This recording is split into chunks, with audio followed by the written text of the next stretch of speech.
mochila al hombro, sudorosos bajo el sol, agotados por... Well, good afternoon, everyone. I am Cedrick Bridgeforth, and I will serve as your host this afternoon for the Museum of Social Justice for our October 16, 2021 Tardeada. We welcome you all here. I serve as a Director of Innovation and Communication for the California Pacific Annual Conference. I'm an ordained clergy person within the United Methodist Church and a supporter of the museum, and I'm grateful for this time that we have to be together today. For those of you who are gathered here with us, you should have your goodie bags ready throughout our time together. And there are items in there that we will reference throughout our event. One item that you need handy right away is your candle. You will use the candle as part of our invocation of the Spirit. So we invite you to take that out now as we invite Pastor VJ Cruz, who is the pastor of La Plaza United Methodist Church, to come forward and lead us for a moment of spiritual centering. Thank you, Reverend Bridgeforth. It's a pleasure and an honor to be here today. I would like to invite you, as Reverend Bridgeforth told us to, if you have your bag, please take your candle out of your bag and join me as we pray.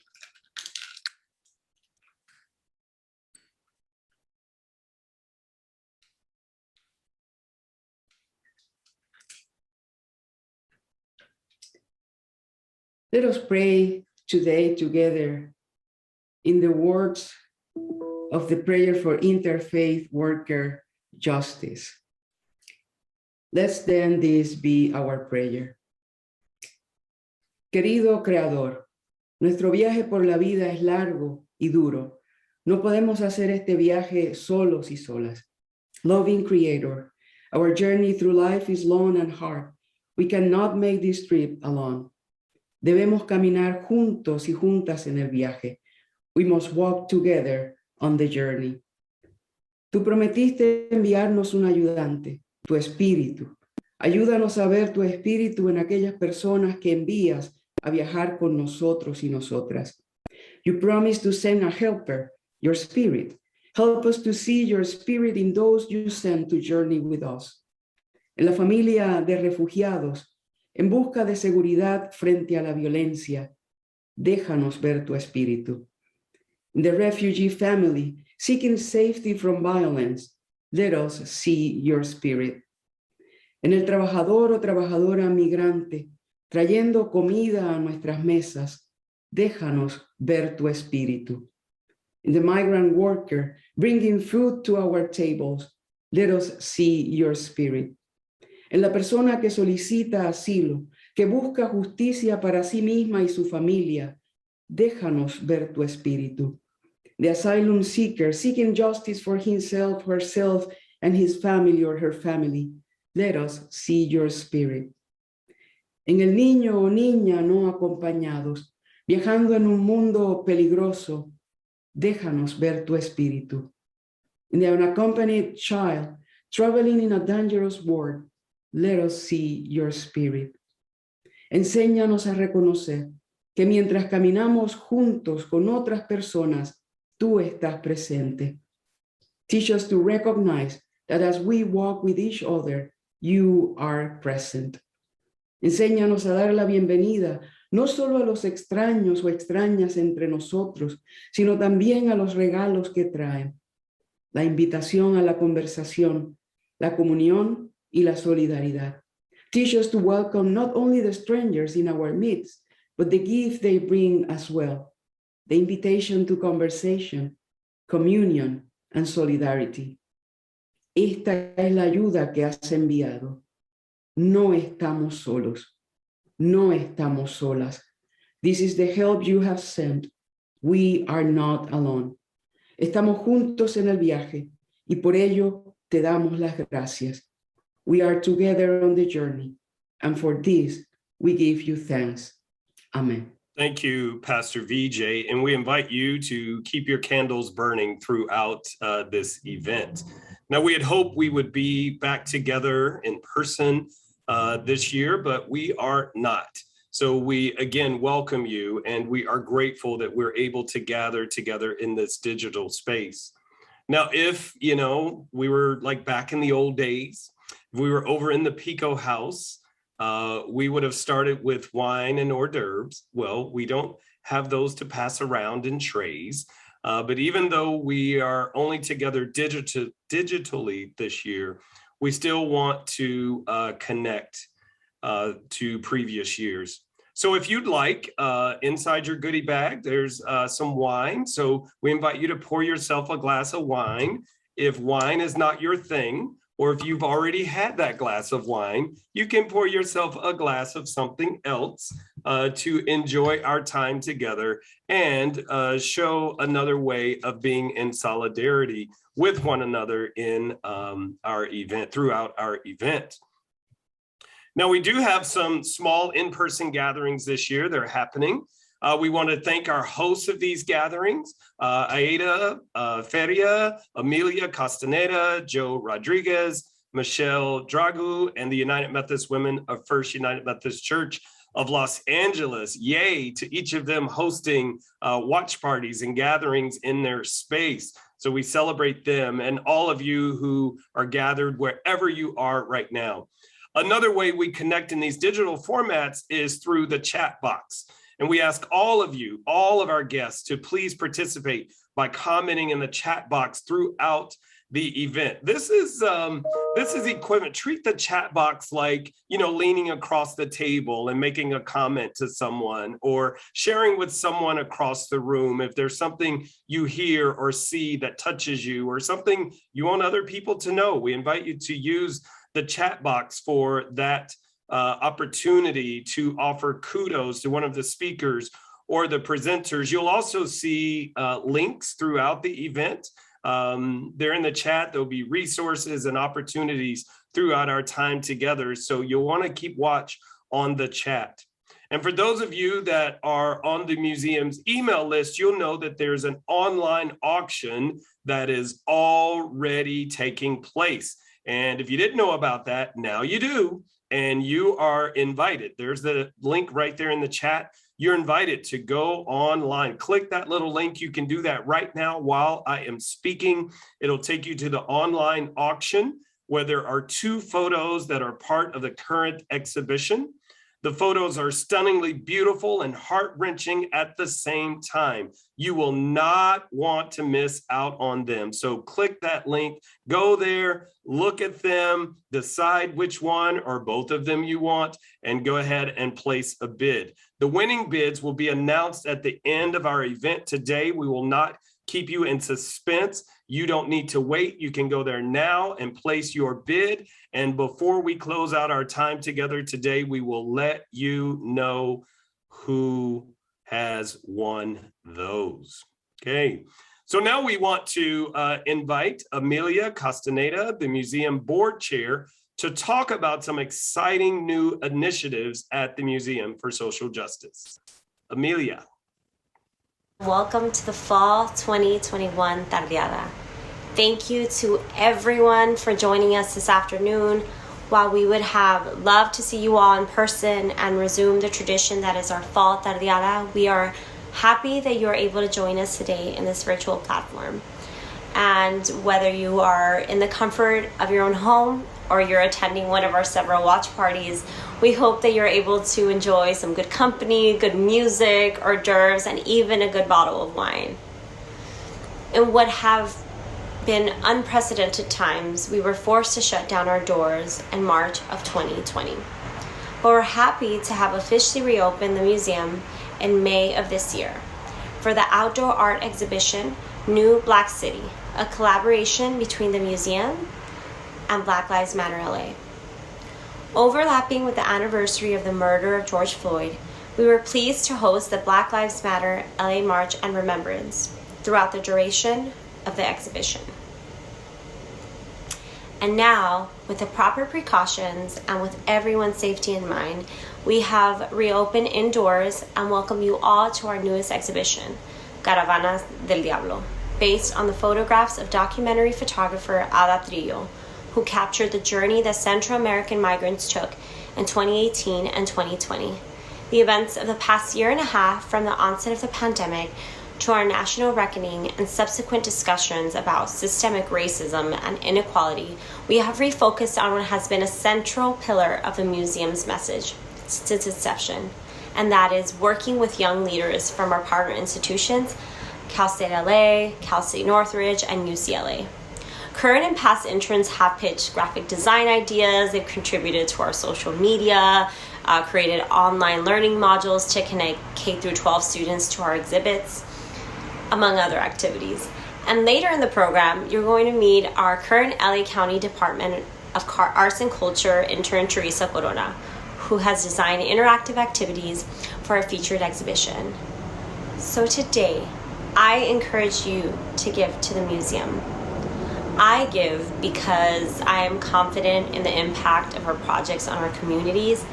I give because as someone that first came to the museum as a graduate student and witnessed visitors' reactions as a docent, I can attest to how this work inspires people, especially our newest generation, one that is unapologetic, politically active, and that craves substantial and radical change. Your gift will allow us to continue to deliver these stories to the people of Los Angeles and our nearly 40 to 50,000 annual visitors. In the heart of historic LA, we are proud to consistently offer a more nuanced rendition of our city story, one that involves all of us and that offers an honest retelling of our past and that sheds light on a more hopeful and compassionate collective future. Thank you again to all of you for being here, and I hope you enjoy the rest of the program. Thank you. Thank you, Amalia, for your leadership and for all the board members for all that you do. Now, inside your goodie bag, you will see that there's a card there. Let me get that where you can see it. There it is. All right, there's a card that looks like this. And on this card, it shows you the many ways that you can give to the museum. And this is good anytime, but we want to challenge you to give right now. Because if you're like me, once this is over, you'll move on to something else. You won't know where this card is, and you may not remember what you're supposed to do. But if you look on the card, there are many ways for you to give. Now, if you want to do it the old-fashioned way and you want to write a check, checks are good here. You can address it to the Museum of Social Justice. The address is there on the card. If you don't know the address, let me know. I will get it to you. All right. So you can make out a check to the Museum for Social Justice. You can use your credit card for online donations. Also on the card, you'll see that you can give via Venmo. And there's a QR code there. You can simply open the camera on your smartphone, hold it over that QR code, and it'll walk you through the steps to give right now. And we are getting fancy at the museum. There's even another way for you to give. Wait, there is more. A new way for you to give, and that is to give via text. And you can text the word give, G-I-V-E, to 213-568-1305. And you'll see that number appear in the chat box. And, you know, this is always confusing to people. This is something that even Becky Hunley can do, right? So I promise you she can. So it's just like sending a text message. So you click on your little texting app, and right there where you would enter the phone number of whoever you want to send a text message to, that's where you enter 213-568-1305. And if you wanted to say, hi, Steve, or hi, Becky, you would enter that down in the message space, but that's not what we want you to do today. In that message box, we want you to enter 4 letters, and those letters are G-I-V-E. And when you click send, it will reply back to you. There's a link there that you click on. I did this earlier. It works great. Well, the second time, because I did it wrong the first time. But you click on that link and it takes you, just walks you right through all the steps. So we've tried to think of every possible way for you to support the ongoing work of the museum. So again, you can write a check, you can give by credit card, you can give by Venmo, or you can text right now to 213-568-1305. Text the word give, G-I-V-E, and we will gladly receive your donation in supporting the work of the Museum for Social Justice. So let's see who's going to be the first to take advantage of that option during our event today. So while you're doing that, I want to introduce our first honoree, Douglas Oviedo. Douglas is a youth pastor and community activist from Honduras. He was forced to flee Honduras because his activism attracted the attention of gangs. He joined the 2018 migrant caravan from Honduras and became a trusted leader of his fellow migrants. You can read about his journey in the book, Caravaneros, and he continued his activism when the caravan reached Tijuana, helping found Casa Hogar del Puente, the first migrant shelter made by migrants for migrants. And in September 2019, Douglas won his asylum case and was allowed to enter the US, where he continues his work with migrants. Let us now hear from Douglas.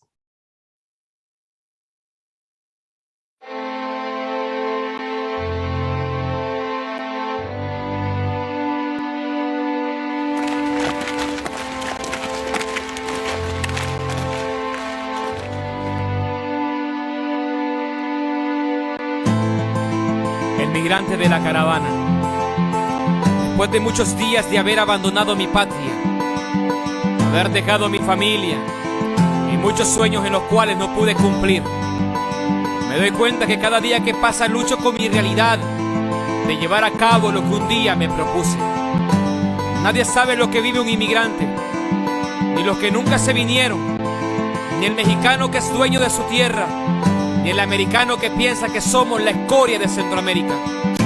Muchas noches en esta pequeña casa de campaña, que ha sido mi hogar y mi lecho por muchos días, que me permite ilusionarme de que sí voy a llegar y que lo voy a lograr, que llegaré al sueño americano para trabajar duro y ayudar a mi gente.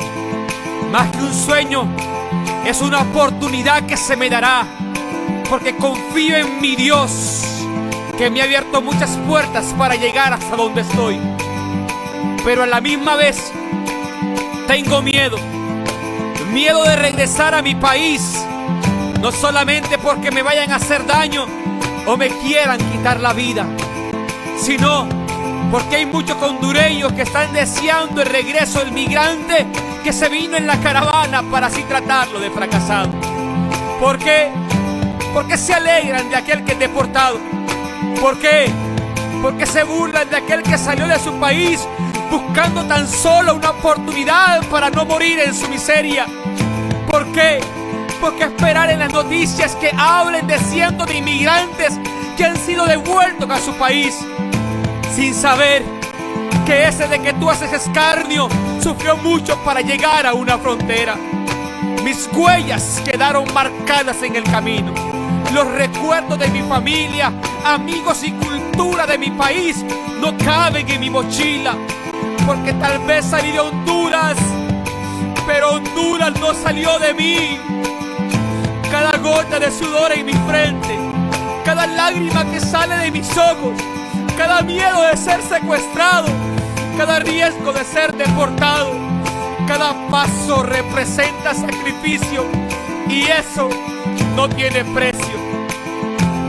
Entonces te pregunto, ¿acaso no merezco llegar a cumplir mi sueño?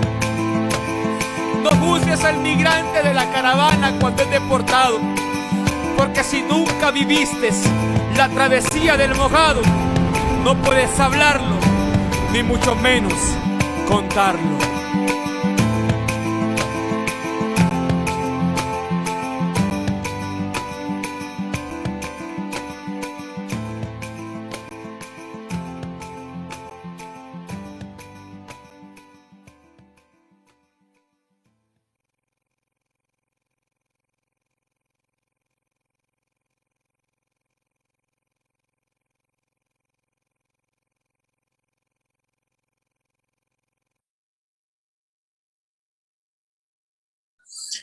Hola, saludos a todos. Pues mi nombre es Douglas Oviedo. Me gustaría más que todo saber si alguien está traduciendo o si este es mi tiempo para poder hablar, por favor. Hola Douglas, yo voy a estar traduciendo. Entonces, traduzco lo que acabas de decir y tomamos turnos. Ok, muy bien, gracias. Bueno, mi nombre es Douglas Oviedo. Para mí es un placer poder estar con cada uno de ustedes y sobre todo agradecido primeramente con Dios y con todas las personas que me han seguido durante estos 3 años que llevo desde que salí desde mi país hasta que llegué aquí a Estados Unidos. Hello, my name's Douglas Oviedo. It is a great honor to be here with you.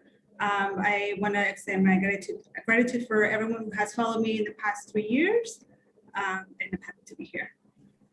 Nada de esto pues ha sido nada fácil, ¿verdad? Han habido momentos en mi vida muy complicadas, muy duras, pero creo que desde que tomamos la decisión de convertirnos en migrantes, nos damos cuenta de que una de las cualidades que un migrante tiene es ser un luchador. Nothing has been easy. There's been many challenges to being an immigrant, and the struggle continues, but here we are. Y tal vez ahorita estos 5 minutos voy a resumir todo el trabajo que he hecho para poder explicarles más o menos cuál es la vida de Douglas Oviedo, qué fue lo que hizo en Honduras, el trabajo en la frontera con la caravana de inmigrantes y pues ahora mi vida en Estados Unidos. The next few minutes, I will try to wrap up all my work that I have been doing, and I will share with you that with you in a bit. En Honduras, pues fui pastor de jóvenes, trabajando con más de 650 jóvenes en mi país, convirtiéndome en uno de los líderes juveniles más conocidos en la capital de Honduras, que es Tegucigalpa. In Honduras, I was one of the prominent youth pastor who served with youth in the numbers of like over 600 youth, and I got to do most of my work with the youth. Trabajando con jóvenes que pertenecían a las pandillas, tanto Mara MS como Pandilla 18. So many of these youth were in gangs, such as Gang 18, and those were the youth that I was working with in Honduras. Jóvenes drogadictos, jóvenes sicarios. These youth were drug addicts, really not going in the right path. Y ese era mi trabajo, más que todo dentro de mi ministerio, dentro de la iglesia. And that was really at the core of the work that I was doing with the youth. Un trabajo muy peligroso, pero a la misma vez con mucha pasión y con mucho amor de poder sacar a los jóvenes de las calles, de las maras, para así de esa manera poder meterlos al camino de Dios. It was definitely not only challenging, but also very dangerous to be working with these youth. But nonetheless, it was a call for me to do the Lord's work. Trabajando con niños de la calle, con familias vulnerables dentro de mi país. Working from homeless youth from my country. Pero en diferentes circunstancias, mi vida pues tuvo que dar un giro de 360 grados.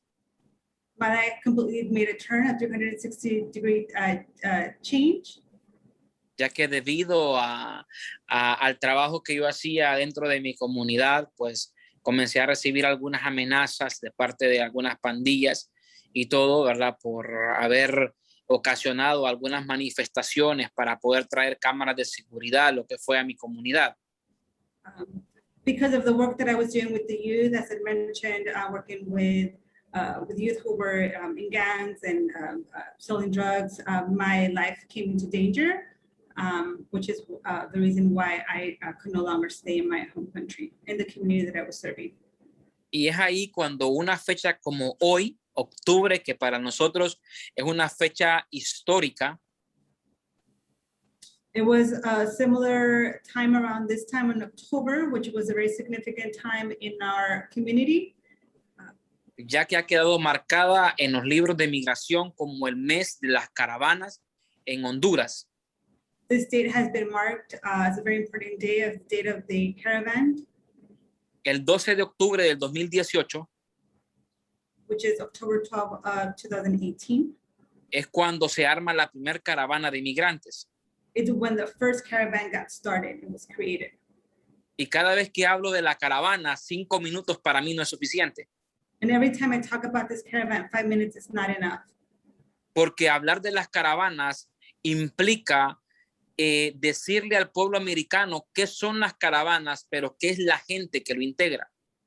It's hard to talk about this caravans because you really have to truly talk about the people and what it consists of creating these caravans and the reasons behind why these are being created.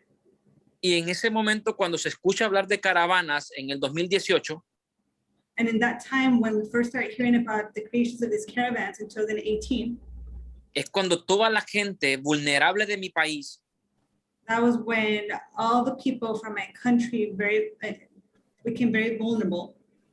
personas que estaban en pobreza, en miseria, These were people that were living in poverty, personas que estaban desempleadas, sin trabajo, people who also were not only living in poverty, but had no jobs, personas que estaban siendo perseguidos por las pandillas o por las maras en Honduras. It also included people who were being chased by the gang members of that community.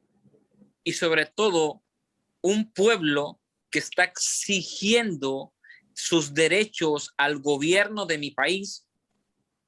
And on top of that, also a community who was demanding their rights to from their country. Donde lastimosamente el gobierno de Honduras, where the government, unfortunately, was not listening to them. Ha sido uno de los gobiernos más corruptos de toda Latinoamérica en los últimos tiempos. And it has been one of the most corrupted governments in Latin America in the past years. Ya que el gobierno se ha encargado de llevar al pueblo a la pobreza y a la miseria. That's the reason why the government has focused on putting these communities into harsh poverty. A la falta de desempleo, falta de trabajo, de oportunidades. The necessity of jobs, the necessity of work, and which has brought these folks into poverty. Y es entonces toda esa gente se une a la caravana de inmigrantes para poder buscar un futuro mejor para sus hijos y sus familias. And that is when the caravans got created and people began to create them and join these caravans.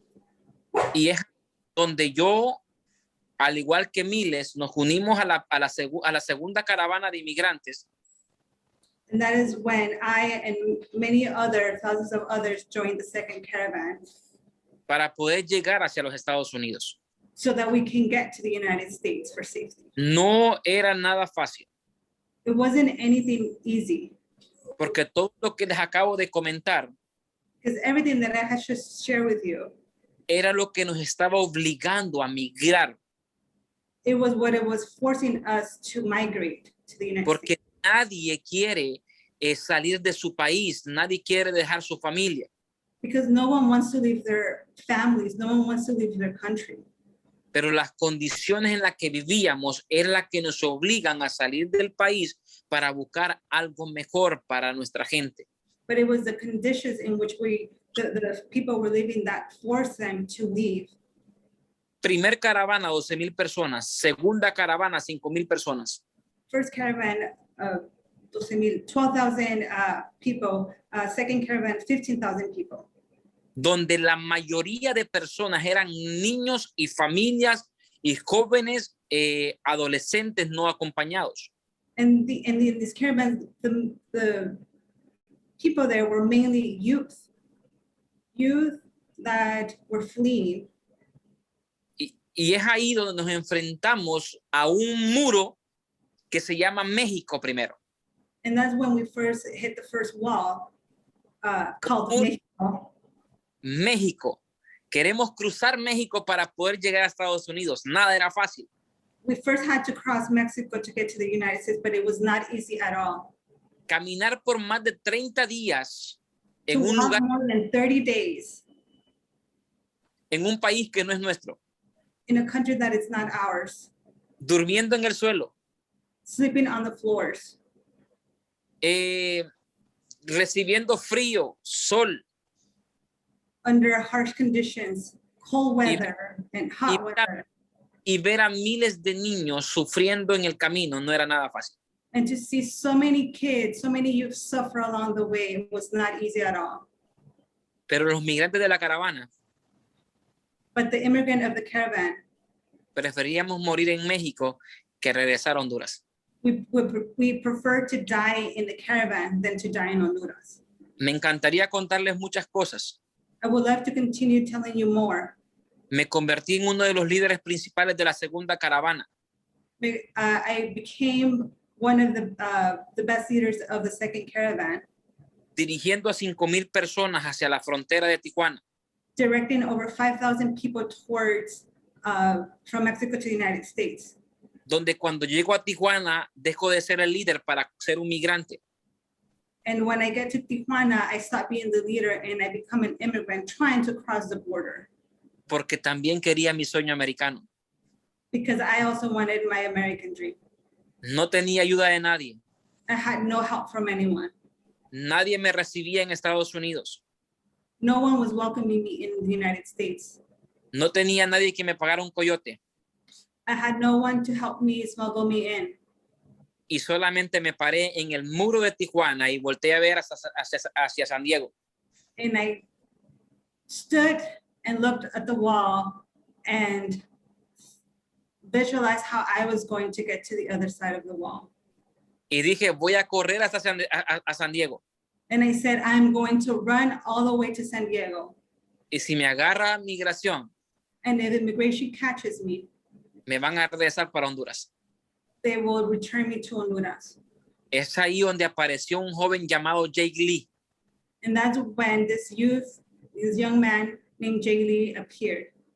Y me dijo, no saltes el muro. And he told me, do not jump the wall. Mejor pide asilo. Instead, ask for asylum.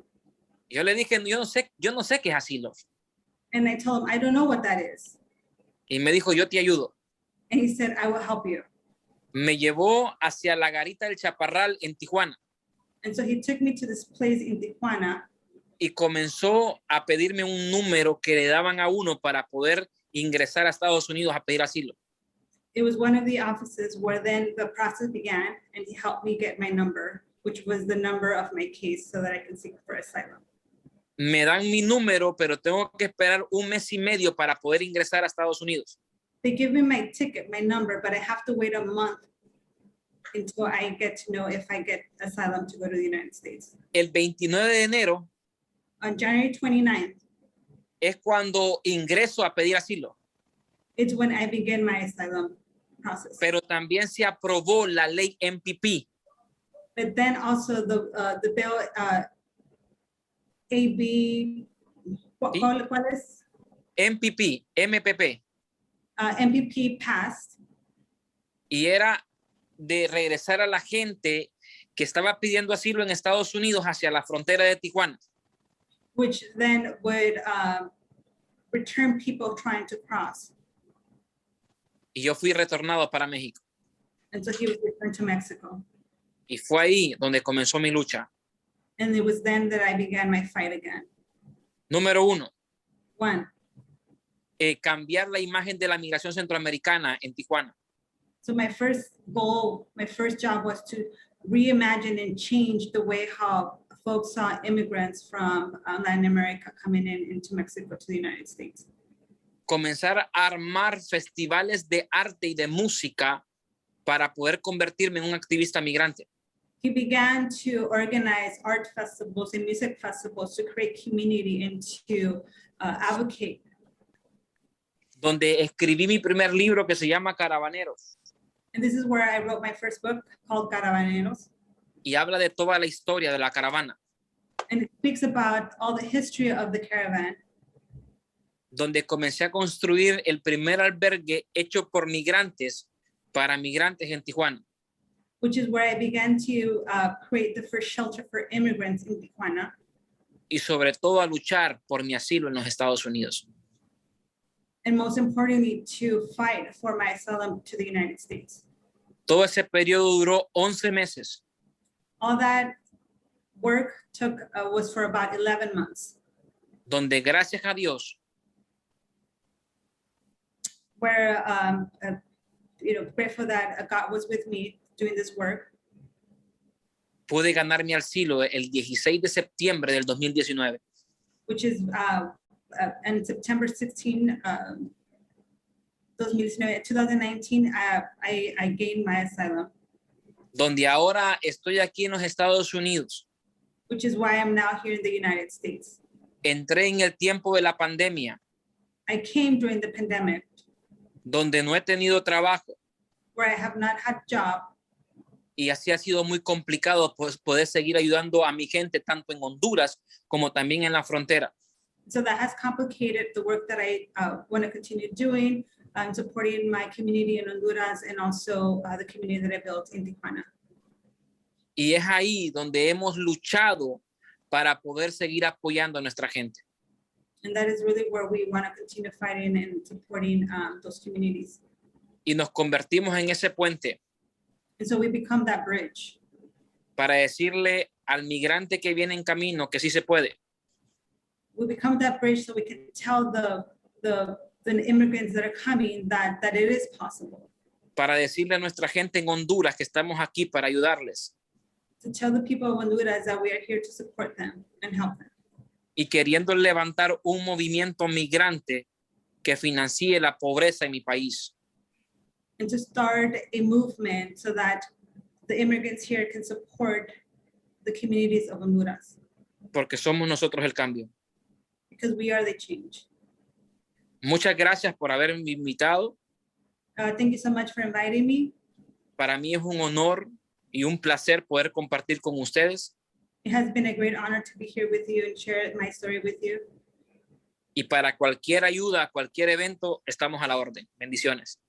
And if you need anything, I'm here to be of service. Blessings. Thank you, Douglas, for your work and your continued ministry among us and those in desperate need of your presence. And also thank you to Museum Board Member Alma Catalan for translating for Douglas. You'll see there in the chat, there are comments continuing to build. Our honorees are joining us live from their homes this afternoon. So they're on here, so you can send them notes of thanks or encouraging messages in the chat box. They will see it right there. So we want you to use that. And in addition to the sponsors of this evening's program, all of you that purchase tickets realize or know that another way to support the museum is through membership. There are various levels of membership available, ranging from student memberships to monthly sustaining memberships. We'll hear now from Marta Valle, a museum supporter who has chosen to become a member. Hello, everyone. I was nice to hear from Douglas some more. Well, I have little time. I'm not a great speaker, so I'm just gonna say exactly what I feel, and I support the museum because I'm not a religious person, but I do feel that it's a sacred space and that it represents sacred lives, and so there are many ways you can contribute, but that was I want to be part of it. I want to be help protect the space, help nurture the space, and so that's that is why I decided to be a member. That's why I'm a member, and I invite everyone to join. Thank you, Marta, and we encourage all of you, go, as Marta said, go and join, become a member of the museum and support the ongoing work. Now, in your program book, which you have in your goodie bag, you'll see there's more information about each of the honorees right inside this book. You can also see some of the great pictures of what the museum has been up to. The invocation that Pastor VJ began with is also in here in full form. So don't forget about the ongoing auction. Time is running out for both of the pieces. They are original artist prints. So if you haven't checked them out, shame on you. But let's move past shame to engagement. Go there, check out those prints. and consider offering bids on those prints that are there. The link to the auction is there in the chat box, so click on it and go there and look at those while we introduce our second honoree, Cecilia Minivar. Cecilia is a professor of sociology at the University of California, Los Angeles. She specializes in how immigration laws and enforcement impact the lives of immigrants, especially Central Americans. Cecilia has written numerous books and academic articles, but her work does not stay in the academy. She has authored declarations that were part of the federal lawsuit regarding detention, asylum, and DACA. She's also provided pro bono expert testimony for dozens of women seeking asylum. Let us hear about Cecilia. Thank you very much for this recognition and for the opportunity to share it with Douglas Oviedo and Hilda Solis, two Central Americans who have been extremely impactful in their own way. I am a sociologist by training, and I'm a professor of sociology at UCLA here in Los Angeles. I have been conducting research on Central American communities all my career since the early 90s. I started out with an interest on Central American migration because when I lived here in Los Angeles, I was born and raised in El Salvador.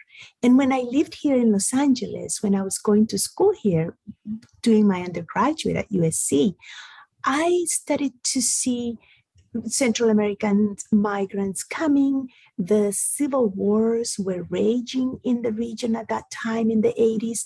And so I took an interest in trying to understand why people were leaving in such large numbers from the region and why there was a civil war in El Salvador and in Guatemala that really it spilled over to the rest of the region.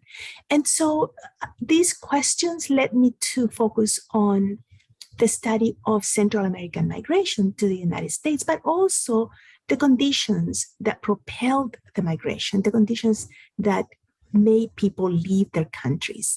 And so for my doctoral work, to obtain my PhD, I conducted research among the Central American community, the Salvadoran community specifically, in San Francisco. I wanted to understand how these Salvadorians who had fled the war, who had fled conditions of inequality, of injustices, of state violence and terror in their country, who were not extended protection when they arrived in the United States, because the United States has not really recognized the plight of Central Americans who have fled the violence in their countries.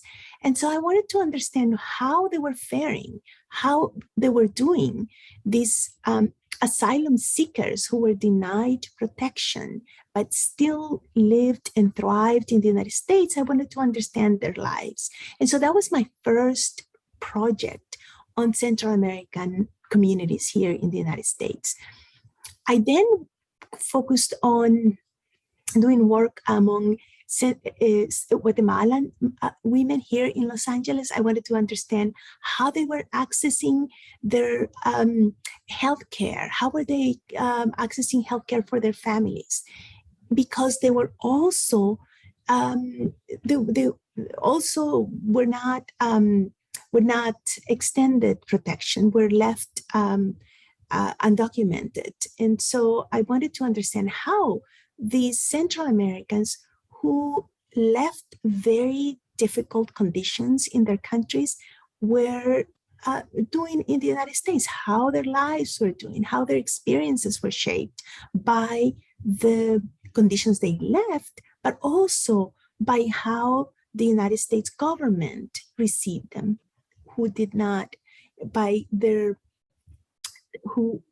these immigrants who were not able to obtain the protection they were seeking from violence and from poverty in their countries. And so, that was has remained my interest throughout. I have focused all my career, 30 years of my professional life, to understanding the lives of Central Americans who have lived in the United States in precarious legal statuses, in temporary statuses as undocumented immigrants, in spite of the conditions they have left, in spite of the violence, in spite of the harrowing conditions many of them have experienced as they migrate. In spite of all that, the United States has not recognized the need for protection. And so, so that has been the main emphasis of my work. I also have done work among Salvadoran in the Salvadoran community in Washington, D.C., and among Guatemalans, Salvadorians, and Hondurans in Phoenix, Arizona. And most recently, I have done work with Guatemalan Mayans in Kansas, in rural Kansas. Throughout all these studies, something that emerges regularly is the struggles and the challenges that Central Americans migrants face, given the fact that they have remained in uncertain legal statuses as they navigate life in the United States. And how this has affected not only the individuals, but also their families, their children, even their US-born children and their extended families, both in the United States and in their countries of origin. So I have focused on trying to understand this, and also the conditions that migrants continue to live in Central America, the conditions of violence, the conditions of extreme poverty and inequality, of rampant state violence and terror in many ways, that shape their lives of those who come here and those who stay. And so this work has allowed me to contribute to advocacy efforts by certain immigrant rights organizations that work on behalf of Central American immigrants.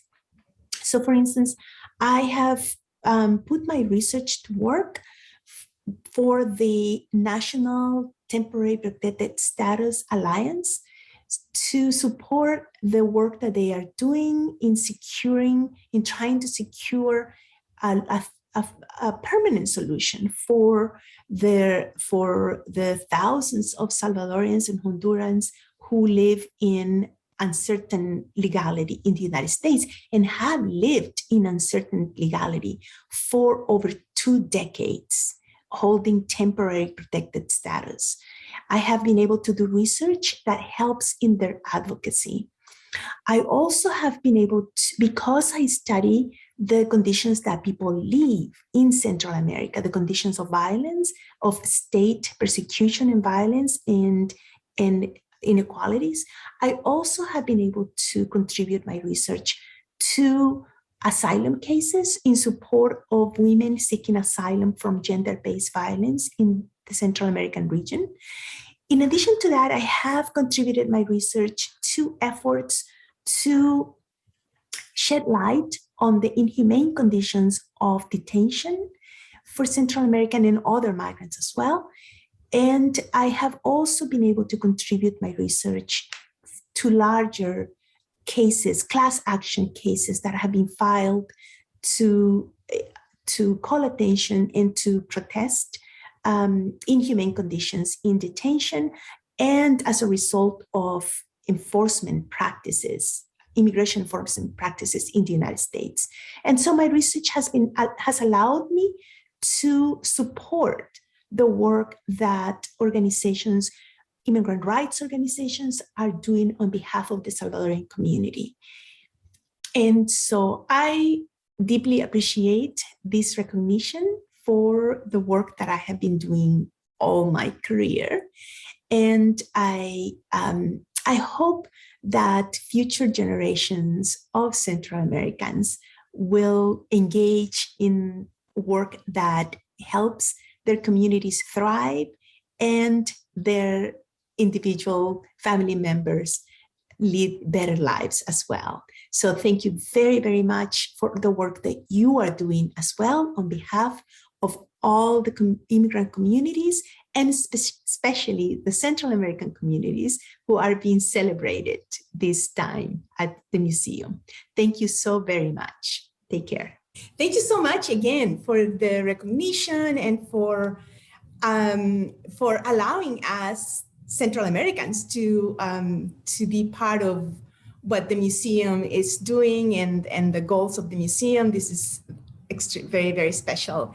And so I will not take too much of your time because I think Douglas already covered so much in very vivid detail, so much of the stories that I have collected in my own research. What he described is exactly what is reflected in my work and what inspires, I think, us to continue to do our work. So I will not take long, and I will not go into details about what exactly I do and all the stories that I have collected over my entire career interviewing Central American immigrants. Because you have already heard from me in the short video. So I'm just going to thank you and invite others to contribute to the museum, to contribute to your work. And I want to say a few special thanks because I have people who have joined this event this afternoon.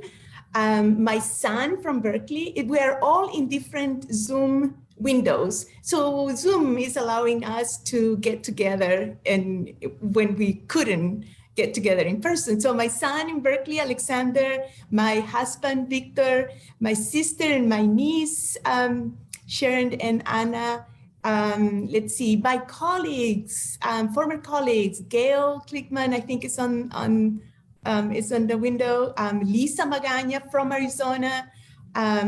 Let's see, oh my goodness, I have, this is so great to see because we would not have been able to get together in person. And so Zoom is allowing my own community to be together. Kathy and Marta Silvia are also there. And I also have 3 friends from El Salvador join me here today as well.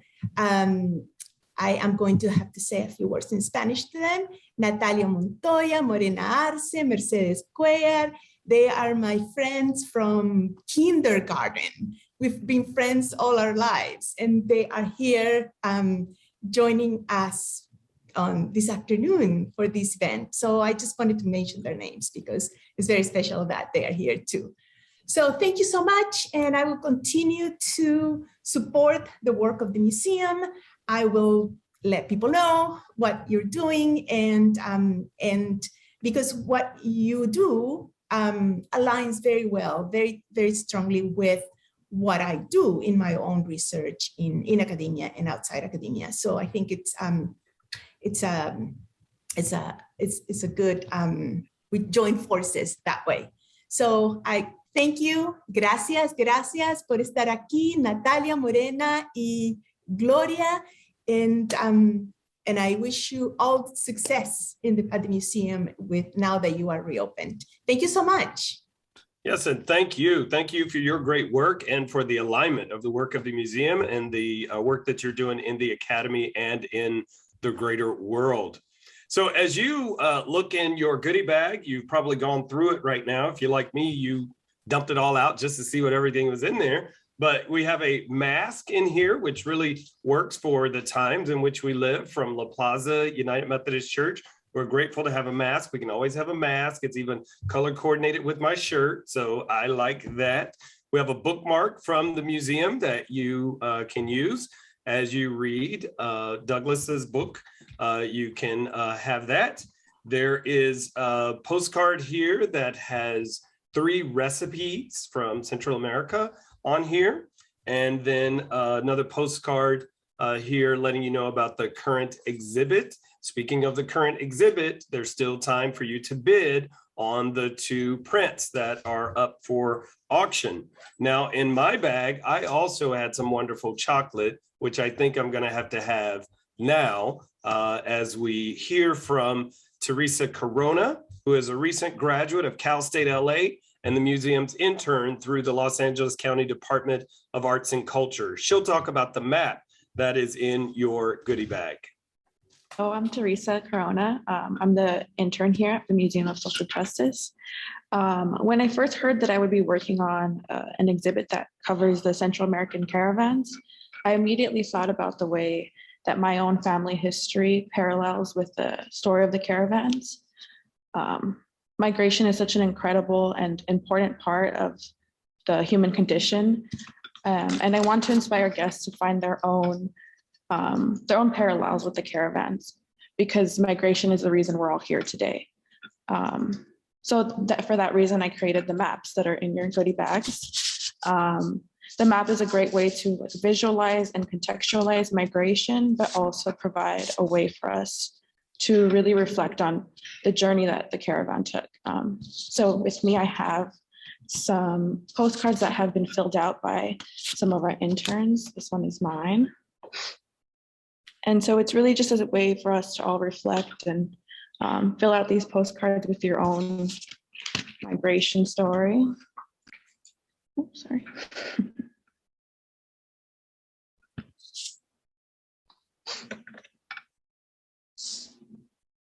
And so I want to invite you all to fill out your migration story on these cards, and you can actually send them into the museum or drop them off when you come to see the exhibit.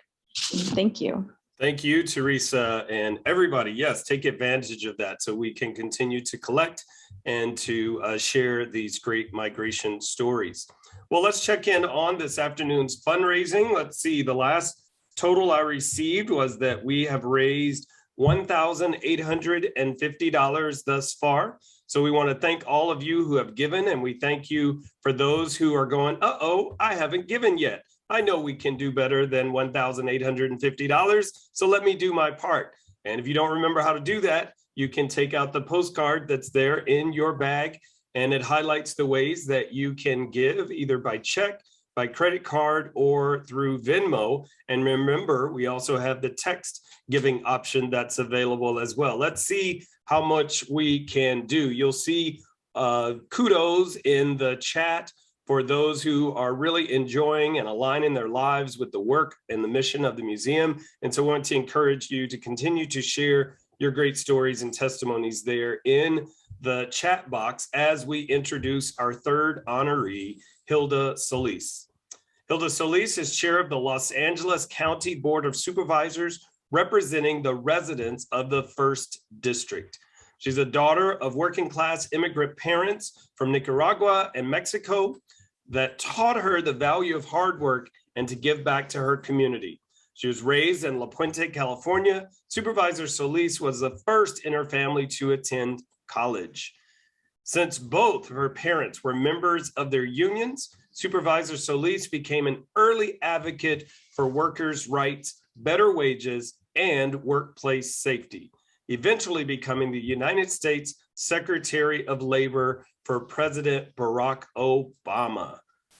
So, as we prepare to hear this video from Supervisor Solis, if you are the first in your family to go to college, let us know that in the chat. Celebrate that. If you've been a champion for workers' rights, celebrate that in the chat. And also, if you've been a supporter of immigrant rights or immigrant movements within this country and others, put that in the chat and let's celebrate together. So now let's hear from Supervisor Solis. Hi, everyone, and thank you to the Museum of Social Justice for this great honor. I'm humbled to have served in public office for more than 3 decades, and in everything that I do, I always try to center the people who are on the margins. And I know that this is also the mission of the Museum of Social Justice, to uplift the stories of communities that would not otherwise be heard.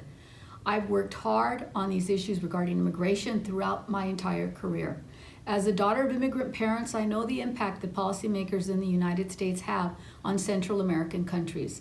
And that is why I have always stood for the humane treatment of immigrants, whether they are documented or not. Most are arriving here with just the clothes on their back and some very dire circumstances. Recently, while the Biden White House called on me to assist with the influx of unaccompanied children arriving at the border, I marshaled the county's resources to assist in any way that we could. We opened up the Pomona Fairplex and are still providing shelter to more than 1,500 children here today, mostly representing places in Central America like Guatemala, Honduras, and other places. Meanwhile, we're working at record speed to reunify them with a sponsor or a relative here in the United States. Their stories and the stories of immigrants everywhere have to be told. And I'm happy to accept this honor from the Museum of Social Justice, which plays a critical role in telling the stories that we all need to hear. And I also want to congratulate the other honorees, Pastor Douglas Oviedo and Professor Cecilia Menjívar, for their tremendous work, and I look forward to continuing on this journey of justice for all. Thank you and muchas gracias. Thank you. We're grateful to Supervisor Solis and all those on her team that support her and all the great work that she is doing.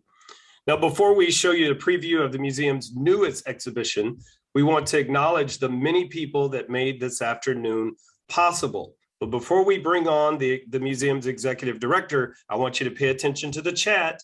There's been a challenge issued, a match challenge of up to $250 for any donations that are made between now and the end of this event. So if you've been hesitant, now's the time to give. We can double your money right now. All right, so let's take care of that. And so we want to invite forward now our executive director, Jennifer Gutierrez. I want to say hello to everybody. Thank you so much for joining us here at the digitally for our 10th annual Tardeada. It's so great to be with you all this afternoon, at least digitally. My job is, I get a fun job. I really just get to say thank you to lots of people who support the museum. So first, I want to thank our patron sponsors for this event, the Conference Hispanic Committee of the California Pacific Conference of the United Methodist Church, and also the United Methodist Women of the Downtown LA First United Methodist Church. They helped us with our spring match campaign this year and have been generous donors for the past several years. So thank you to them. We also want to thank our MVP sponsors, the West District Union and the Living Into the Future Foundation. Thank you so much for your ongoing support. And Byron and Deanne Hayes. It's so great to see Byron. There he is. Hi, Byron. Thank you for your support since the beginning of the museum. Byron has been one of our longest time sponsors. I also want to thank our VIP sponsors. We have Telecu, also the Justice and Compassion, the Central Ministry Team, Nivea Aflalo, Kate Unger, Jose Luis Benavides, and Ruth Basket. Thank you so much to all of you. I noticed that Kate is the one who came up with that extra challenge just now in the chat box. So extra thanks to Kate as well. I want to acknowledge our board members who are here with us. You'll see Jose Luis Benavides right there on the screen. You'll see Kate who are with us. You saw Alma earlier translating for Douglas. Thank you for being with us. Some of our board members are joining us as part of watch parties. So you may not see them, but we also want to acknowledge Betty Hubner, Michelle Dragoo, Aida Feria, Ruth Basket, Joe Rodriguez, Leonora Barron, Greg Ramirez. You saw Amalia Castaneda at the very beginning doing the welcome. And Keith Rice is here at the museum with us, helping us with some of our tech. So thank you to all of those people. You're seeing some of our watch party photos there. Isn't that great? I'm so glad that people are having a great time at the same time that they're hanging out with the museum and supporting us. So thank you to all of you. Thank you to our watch party hosts, Aida Feria and Leonora Barón are hosting right there at Aida's house. That's where those photos are from. We want to say thank you to Amalia Castaneda, our board chair. She's hosting a watch party in her home. And along with her partner, Germán Medina Fuentes. Joe Rodriguez, who you just saw, he is hosting a watch party in along with some of his family. And there he is. Hi, Joe. And Michelle Dragoo is hosting a watch party in as well with her family. So thank you to all of you for hosting the museum's borders. I also definitely want to thank our tech crew here with us today, putting on these events with different videos and highlighting different people and different speakers and et cetera. None of this is easy. So we wouldn't be able to do this without Keith Rice, who is here helping us behind the scenes with our tech, as well as Dominica Castillo, who's our assistant curator at the museum. She is one of our tech people today as well. And then our intern that you met earlier, Theresa Corona, is also helping us with some of the tech. So thank you to the three of you for the work that you're doing to make this happen. And most of all, I just want to thank all of you that have joined us. I know many of us are probably tired of these Zoom events by now. We try to keep this as fun and entertaining as we can. But I really appreciate that you taking your time out of your Saturday afternoon to support the museum and listen to these important stories and support the work of Douglas and Cecilia and Supervisor Solis as well. So thank you for joining us. Thank you, Jennifer, for your great leadership and work in the museum. So the new exhibition at the museum is Caravanas del Diablo. And in October 2018, there's a documentary photographer, Ada Trillo, joined a caravan of over 4,000 migrants from Honduras, Guatemala, and El Salvador as they made their way to the US-Mexico border. 2 years later, she joined another caravan organized by community leaders in San Pedro Sula, Honduras, for migrants who are too poor to pay a smuggler to get them across the border. A caravan becomes the only viable option that can provide at least a basic level of safety during their journey. As the caravans made their way through neighboring countries, they rapidly grew in size as more and more people, fed up with their living circumstances, decided to join them. Their hope was that strengthened numbers would protect them and possibly even persuade the United States to open its doors. But we all know the opposite happened. Donald Trump declared a national emergency and sent troops to the US-Mexico border. He also threatened to cut humanitarian aid to Central America. For those of you that have joined us for previous events, you know that following the presentations of the honorees, we walk across the plaza to the museum to see the current exhibition. There's always dessert and coffee set up in the museum during this time. And even though we can't physically walk into the museum together to see the new exhibition, we can still enjoy our dessert together. As I showed you earlier, there was chocolate in my bag, so there's some in yours as well, some good Honduran chocolate. So please enjoy it while we hear more about the new exhibition at the museum.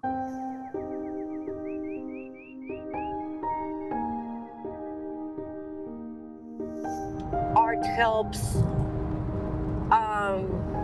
stop racism, social inequality, biases that we have. It helps start conversations. Photography is my medium of choice because it documents a period of history, and what we're living now needs to be documented. It's not only capturing sadness, but also that happiness that humanizes us and that gives us hope. My interest in the issues surrounding the US-Mexican border also came at a very young age because my aunt was one of the starters of the Colegio de la Frontera Norte, which is a school for academics that does studies on the issues surrounding the US-Mexican border. So from a very young age, I lived with her for a period of time, and she was also an activist. It was very common in the dinner table to talk about the issues and how that were affecting the border. It was mostly Mexicans going into the United States. We didn't have this flow that we now have with the Central Americans. Things have changed. Okay, there's one, for instance, of a girl dressed as a princess. And this girl got that dress from the donation box that day. So as soon as she saw me, she's smiling and she's posing and she's joyous, and she kept telling me, soy la princesa, I'm the princess. The children, the unaccompanied minors, that's when I traveled the caravan, that's what bothered me the most. The kids that we met, like Leslie, like Javi, those are the stories that do something to your heart. Well, the camp basically is just as bad as when they first entered into Tapachula, which is a shame because when they were in Mexico City, they got access to a lot of support. It's very heartbreaking to see that the child is not getting the right medication and they are coughing blood. They are definitely refugees. She has absolutely nothing and she deserves a chance. It's Spanish music. It's from Spain, actually. It's what I used to listen to when I was young. So it's Spanish rock music from the 80s.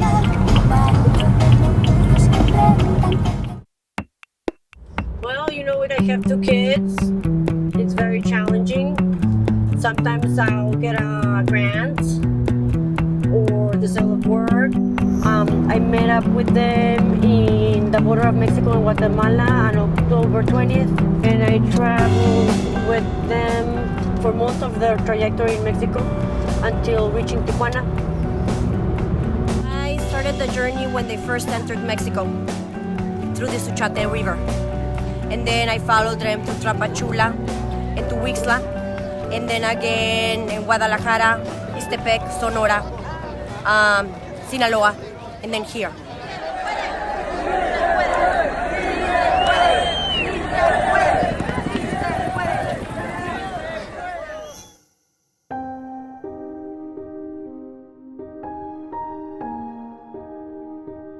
One of our board members, Jose Luis Benavides, is a journalism professor at Cal State University Northridge. He helped start their Spanish language journalism program at the university, and he knew of Ada and her work, and so he put us in touch with her. You can come see the exhibition in person, so a very safe place to come and visit. I wanted to document the journey because I know, being from the border, how difficult it is to hear many times the border, how people die, and stuff like that. When people come to the United States and what happens, and how there's light at the end of the tunnel.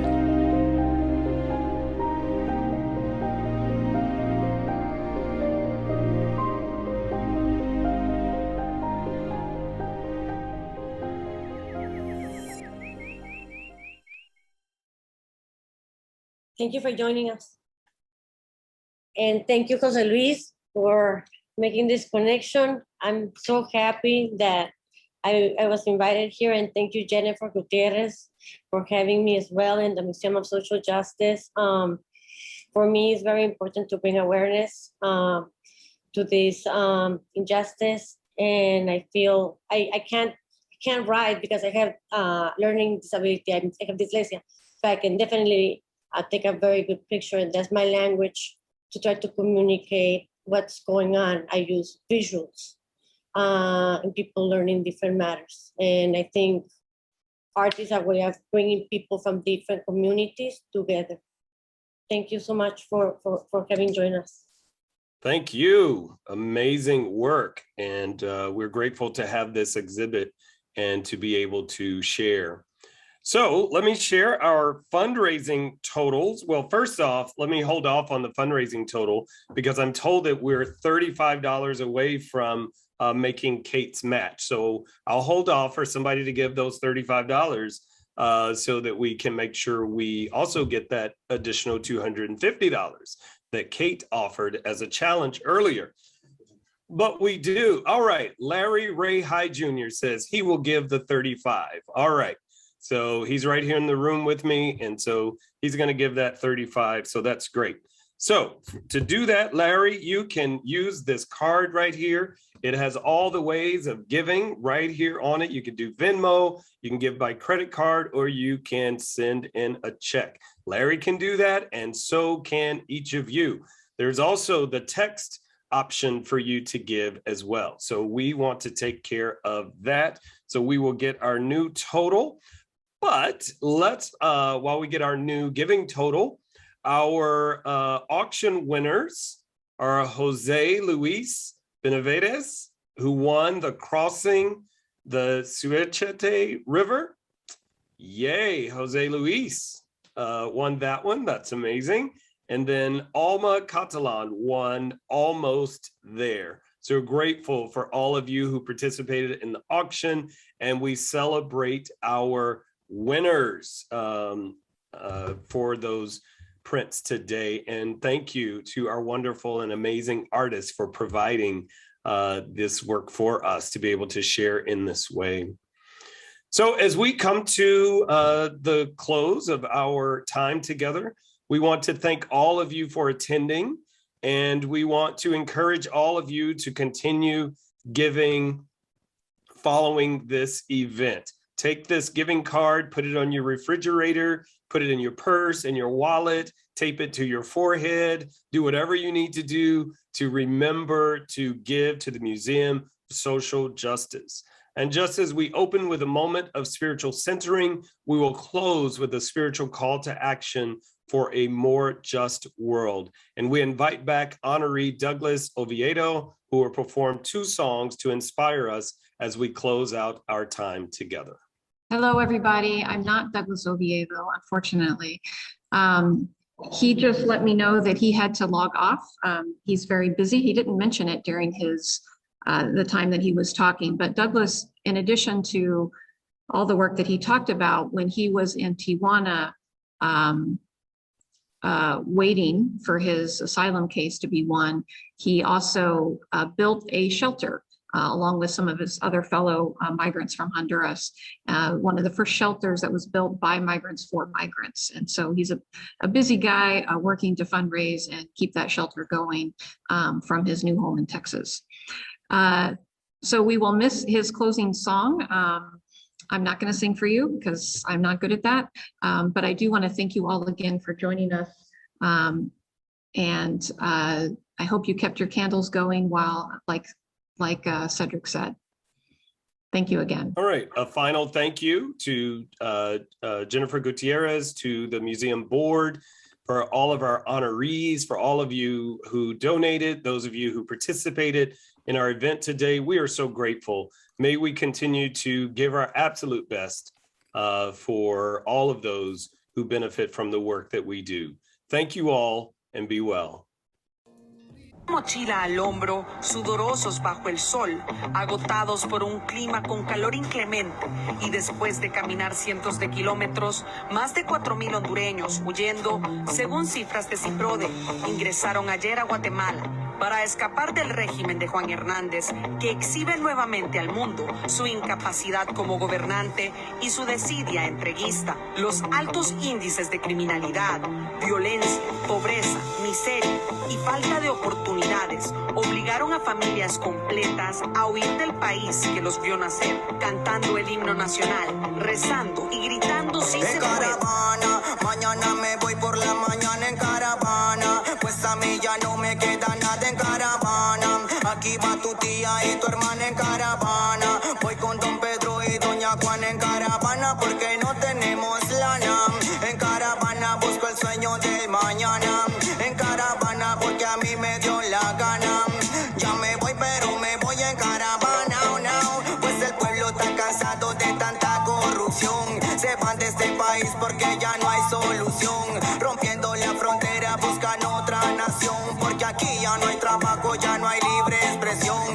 Mentiras son mentiras, ya no le mientan al pueblo diciendo que hay trabajo y que no hay desempleo. Que Honduras está cambiando pero yo no les creo. Fuimos libres, soberanos y ahora estamos como reos, presos de la política y de la ambición, por un corrupto que violó la constitución. Si mi gente está emigrando es por culpa del cabrón que se quedó en el poder con la puta reelección.